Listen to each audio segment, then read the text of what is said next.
Let's get here, and it's time to talk about the spring 2024 anime season. Which are the best ones? Which are the ones that I recommend? Because this is, of course, from all of the series that I have watched. I don't watch every single anime in a season. I just go by my taste and things that interest me. And of course, we're going to have sequels and new series. We're gonna be focusing a bit more on the new series, of course, because some of the sequels are like very ahead. They have season 7 and so on, and some of them are back which kind of missed, but we're gonna get into that. Of course, we have some leftovers from last season, like Tsukimichi. If you haven't watched, Tsukimichi is one of the better isekais in general. And of course, I also want to catch up with Delicious in Dungeon. And I know this season a big series that everybody has been waiting came back, as in Spice and Wolf, but it's not a series that is something that I enjoy or my taste. I'm probably gonna give it a fair chance when the remake is over. I haven't watched the original, so I'm curious what you guys think of the remake. So this is why I haven't mentioned it. I was never into Spice and Wolf, but that's not to say it's bad. And of course, I have one more series which is gonna air probably after this video is recorded and out. Baki Hanma versus Kengan Ashura, which I'm very excited about. If you haven't watched Baki Hanma or anything Baki, it's ridiculousness to insanity levels. Unfortunately, I haven't checked out Kengan Ashura, just a bit of the manga, so the anime I saw what they did with the CGI. But anyway, I'm here for more Baki, to say the least. And tell me, what are your series that you think are the best ones, and which one should have been in the video? But anyway, enough rambling, let's get into some anime series. Let's start with one of my all-time favorite series, Mushoku Tensei. In this case, season 2 part 2 is back here after the school arc, so to say. It continues a bit on that trend, focusing on the characters, the family, the relationship between them, which I know a lot of people had issues with that part of the season. I love it, but I also love the part of Mushoku Tensei focusing more on the fantasy side of it, the adventure, the serious plot points. Not to say that character relationship are not serious, because it has been amazing how much the characters have progressed and everything that happened between them. But after a few episodes, this season is getting back to that adventure part with the quest to save Zenith, and I'm also covering it in videos week to week, so make sure to check those out. But if you have been missing out on Mushoku Tensei with the action and the fantasy things, it's back to say the least, and I'm excited and scared at the same time. But I'm sure you guys know Mushoku, so part 2 is here of season 2. And of course, we have more Demon Slayer with the Hashira training arc, which honestly, I'm liking quite a bit, because they are expanding and improving on the manga, giving a lot more context, downtime, time for the characters to interact with each other, finding out more about them. Like, compared to the manga, we're getting so many extra scenes, which I'm loving this, because downtime is very important. A lot of series just focus way too much on the action side, or just jumping from next scene to next scene or next arc to next arc, and a series like them, Demon Slayer, is sometimes way too overhated. It's not the masterpiece of the world, but I do enjoy it quite a lot. Even though season 3, the Swordsmith Village arc, was my least favorite, I'm happy what they're doing with the Ashura training arc. Even though in the manga was a very short arc, something like this is needed, improving a bit on the source material here. And I'm curious what they're gonna do with the Infinity Castle. There are some talks about splitting it into movies and so on, rumors, leaks, but we're gonna have to find out and see. So hey, more Demon Slayer. And next we have My Hero Academia season 7. Man, it's been a long time. Time passes by. We're already on season 7, and the manga is on its epilogue arc. The final war ended there, the conflict, and this is what comes after. Even the author saying it's going back to the title, My Hero Academia, which I'm happy about that. I like epilogues in series, expanding a bit more the ending and what happens after the ending. But with season 7 started with Star and Stripe. Then we have, I'm not gonna go into spoilers, but hey, more My Hero Academia. I'm a fan, even though I think season 5 was the weakest, whatever they did with that training arc between the classes. They expanded it a bit more, kind of ironic considering what I said about Demon Slayer and also changing the order of the arc. But I do like My Hero Academia and I'm happy we're getting more. We're probably gonna end up getting a full adaptation. But hey, season 7 is here and I'm sure you guys know about it. Then we have the idiots, the scumbags being back with Konosuba season 3, one of the most expected anime returns here, and I'm so happy the squad is back. We had the Megumin solo show, which I didn't enjoy as much because I don't think it works without all of them being together, and I was laughing and enjoying seeing them again, and the shenanigans, all of them being bozos, scumbags, idiots, and great together. It feels awesome for them to be here, and hey, more Konosuba, and I'm curious, what is your best girl? For me, Darkness, by a huge margin. She's my favorite girl in the show, and probably character overall, and I do like Whis also. I wish Whis got more screen time, but yeah, Konosuba is back, and give me more. Hopefully you get more after season 3, but if you haven't watched anything Konosuba, you're gonna be in for a treat if you want a good comedy. And make sure to check out the movie, because this is a direct sequel to the Crimson movie from Konosuba, so enjoy season 3. The next sequel we have is That Time I Got Reincarnated as an Office Worker in Endless Meetings. I'm joking, but Slime season 3 starts off with a few episodes that probably should have been an email. Even though I love them and I had fun with them, I can understand why a lot of people don't like it. Even myself included, I wish they would have done the pacing better. Honestly, it definitely picks up, I think, after like 6 or 7 episodes, if I remember correctly, but it's meetings upon meetings. But we're finally getting into the conflict there. Rimuru, Hinata, continuation from season 2 here, and some very interesting things are happening, but meetings are really fun. And if you guys don't know me, I love Slime, is one of my favorite series, especially isekais. Make sure you check out the best isekai anime series. I have a video on that, all of them that I recommend, but Slime is awesome, and I'm glad for it to be back, and I hope we're gonna get more after season 3.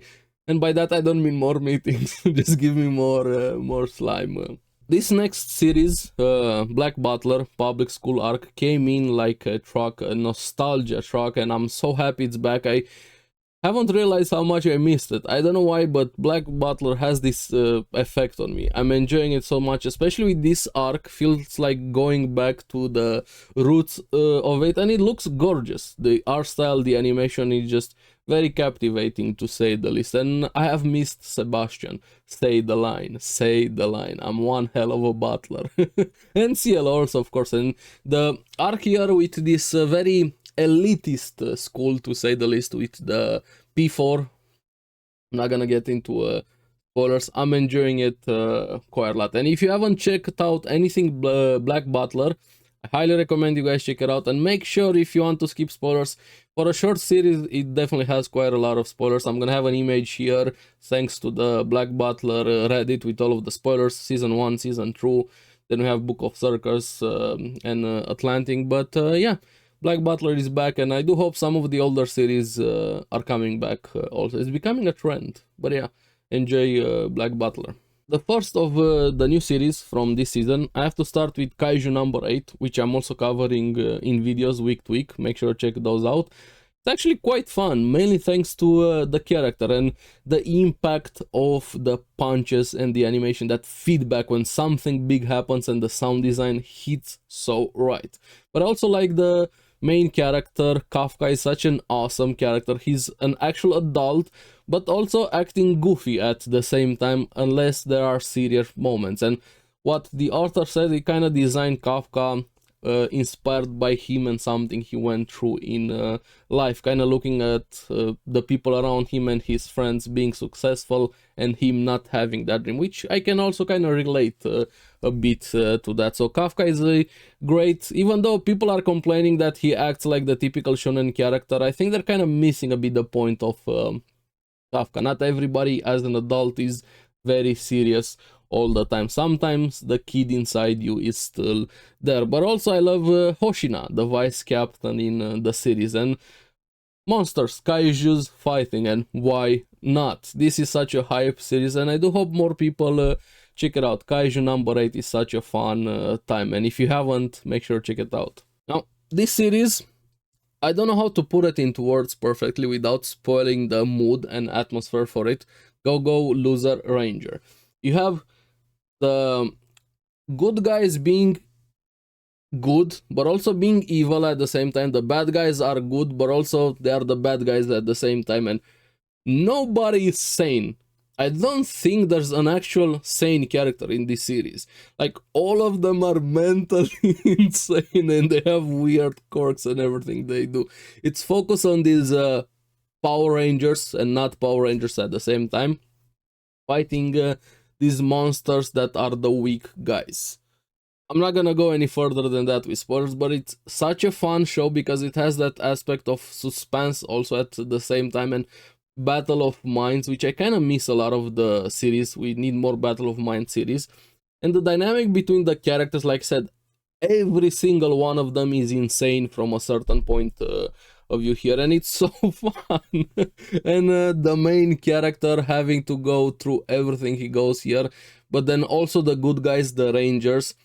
I have that guy, Red Ranger, is sanctimonious prick would be an understatement, self-righteous. I hate him, but I also love him at the same time, and the hypocrisy that is happening in this show is insane. But it's very hard to properly describe. I do hope you guys check out Go Go Loser Ranger. It's one of the underrated series of this season.